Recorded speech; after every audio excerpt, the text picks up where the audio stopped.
Cordial saludo. Soy Harlinson Betancourt Tiana, estudiante de Derecho de la Universidad Nacional Abierta a Distancia. Y voy a hablar sobre el derecho constitucional general, iniciando con un tema de evolución, y pues voy a remarcar algunos hechos históricos para mí que quise resaltar en este momento. Entonces inicio hablando de el periodo anglosajón, en donde las tribus originarias pues lo que hacían era citar a unas asambleas y allí discutían temas que eran socialmente objetivos para ellos. Entonces digamos que empíricamente se empieza a dar el parlamentarismo. Más adelante se da el common law, en donde a raíz de esa invasión normanda pues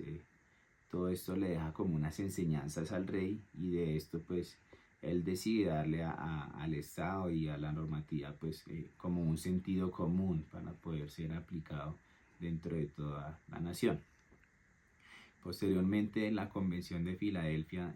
se da un hecho importante, y es la configuración de las tres ramas del poder público, cómo se descentraliza un poco el Estado y se puede dar, digamos que un poco más de orden a cada aspecto que se pretende derivar allí. Para mí, algo que consideré importante resaltar es la firma que hace Abraham Lincoln en la 13ª enmienda de la Constitución de los Estados Unidos, porque en ella, en materia de derechos humanos, se configuró algo muy importante, y es la abolición de la esclavitud. Entonces esa lucha que traían de atrás frente a este tema pues se llevó a feliz término en esa enmienda. En 1789, con la toma de la Bastilla, pues en Francia se dio también algo muy relevante, y fue que mediante la revolución se pudieran asignar a las personas como una serie de derechos configurados básicamente 2 años después en una constitución, la cual trae consigo pues la configuración de los derechos del hombre. Y también quise resaltar el Estatuto de Bayona, que lo cita propiamente Napoleón. Fue importante en la historia también, y en su momento llama al rey para poder configurar una constitución monárquica, que obviamente está muy alineada a toda la ideología que tenía Napoleón. Voy a hablar de los tipos de Estado, iniciando pues con otro tema, pasando a otro tema, perdón. Entonces vamos a hablar del Estado de Derecho, en el cual los ciudadanos, los entes públicos, privados, inclusive el mismo Estado, se ve sometido a las normas que se instituyen públicamente. Pero digamos que una característica propia es que, digamos, ante la evolución de derechos que se da internacionalmente, pues el Estado es el que mira, y si ve objetivo aplicarlo, pues los aplica, si no, no tiene como esa obligatoriedad, ¿no? Por ejemplo, vemos hoy en día la evolución de derechos económicos, culturales, sociales, pues digamos que ahí no se ve evocado a traerlos de manera inmediata a su forma de gobierno. El Estado constitucional, pues un mismo nombre nos da una premisa frente a cómo se desarrolla, y es básicamente la Constitución es esa norma suprema, y de ella parte todo el tema de la organización que se da al Estado. Ninguna norma puede ser contraria a ella, tiene que ir alineada a la misma, y es, digamos que, bastante complejo el tema de modificarla, porque pues constituyentemente no se puede hacer de manera sencilla, sino que se tienen que surtir, digamos que, más etapas y más estudios para contemplar si es objetivo o no el tema de las modificaciones, qué consecuencias puede traer, nefastas tal vez, digamos que se estudia más a fondo, y basado esto en la importancia que cobra la Constitución en toda la organización del Estado. En tercera medida voy a hablar del Estado social de Derecho, el cual recoge posturas por ejemplo, del Estado constitucional, ya que la Constitución es bastante fuerte. También del Estado de Derecho, pues las normas se promulgan también públicamente, se instituyen públicamente, pero trae una configuración diferencial, y es que esa Constitución y esas normas están pensadas en cumplir con un objetivo en materia de derechos humanos, y de allí que conceptos como el de dignidad humana sean bastante promulgados por parte de los entes y funcionarios que trabajan para el Estado, que continuamente se esté hablando de esto. Y digamos que la participación política de los ciudadanos es muy activa, con actividades como por ejemplo las veedurías,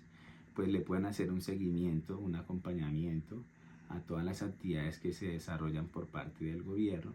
y asimismo verificar que se dé cumplimiento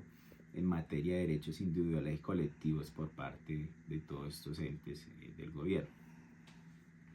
Pasando a otro tema, pues quiero hablar del parlamentarismo, que a mi modo de entender a veces puede ser complejo, aunque se identifica que, digamos que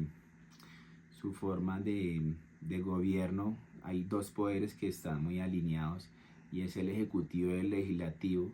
Pero un ejemplo puntual que ocurrió frente a la salida o no de la Unión Europea en su momento, y esa lucha que tenía el primer ministro Boris Johnson, que no pudo darse y configurarse en su momento porque era contrario en el Parlamento. Entonces se supone que son dos poderes que son un poco más armónicos, y que el judicial sí se separa en el entendido del parlamentarismo, pero en su momento esa armonía fue rota por temas de intereses. Entonces digamos que la postura de Boris Johnson era muy firme, pero el parlamento era muy contrario. Entonces digamos que se ve muy sometido todo el gobierno al parlamento, que a veces es complejo porque siempre vamos a saber y entender que hay intereses de por medio de algunos de los ciudadanos que hacen parte de este ente. En el sistema presidencialista, pues hay que tener mucho cuidado con el poder que se otorga o que se centra en el jefe de Estado. Porque, ejemplo, y estaba consultando a Camerún, donde el presidente, pues con esa configuración que se tiene de gobierno, pues casi que se llega a una monarquía. Entonces digamos que hay que mirar bien las cargas o los permisos que se otorga al presidente, para que no sufra alguna situación compleja en la forma de gobierno.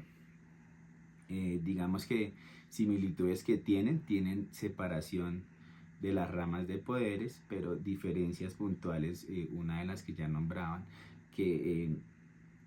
dentro del parlamentarismo regularmente se da una interacción muy amplia entre el ejecutivo y el legislativo, y el judicial sí se separa, distinto en el presidencialismo, que las tres ramas del poder público sí son muy independientes, y por eso se legisla bastante desde la Constitución para que se respete como esa independencia que se tiene en cada una de las ramas. Del nuevo constitucionalismo latinoamericano, pues lo que puedo indicar es que en lo consultado, Bolivia y Ecuador le llevan años luz a Colombia, en el entendido en que se piensa inicialmente y se habla hoy en día mucho de Ecuador y de Bolivia, más no de Colombia. Y debería ser contrario, porque lo que pude consultar es que Colombia implementó antes este tipo de políticas constitucionales de Latinoamérica. Entonces digamos que se pensó en su momento como el reconocimiento de esos derechos fundamentales y de esa apropiación de ciertas actividades autóctonas, pero no se ejecutó de buena manera. Distinto, por ejemplo, lo que se tiene en Bolivia, que en Bolivia la participación de esas, digamos que entre comillas, minorías, porque es bastante fuerte el tema indígena allí. Entonces, estos colectivos tienen una participación bastante importante dentro del Estado, que es allí y esa es la naturaleza de ese nuevo constitucionalismo, que lo nuestro, lo propio, lo autóctono, nosotros que entendemos y comprendemos las complejidades que se dan en todo, en las regiones, bueno, propiamente porque pues cada una tiene su diversidad, pues que empecemos a participar de la actividad política y que podamos configurar leyes, proyectos, programas que sean objetivos para nosotros y que no se dé como por ejemplo si se da en Colombia y es erróneo, por eso el nuevo constitucionalismo en Colombia digamos que no ha sido efectivo como tal vez se presentó y por eso tal vez no se promulga tanto, porque digamos que hay unos poderes económicos, sociales, culturales, políticos que vienen arrastrando hace años esa carga y ese beneficio de poder estar frente al poder. Y entonces ahí es donde lastimosamente no se ve esa participación de las minorías, sino que se legisla pensando regularmente en obtener beneficios o que no hayan un perjuicio propio para ciertas entidades, para ciertas empresas, bueno, para ciertos poderes que ya se tienen configurados en el país. Esa era mi exposición, espero haberla hecho de la mejor manera. Muchas gracias.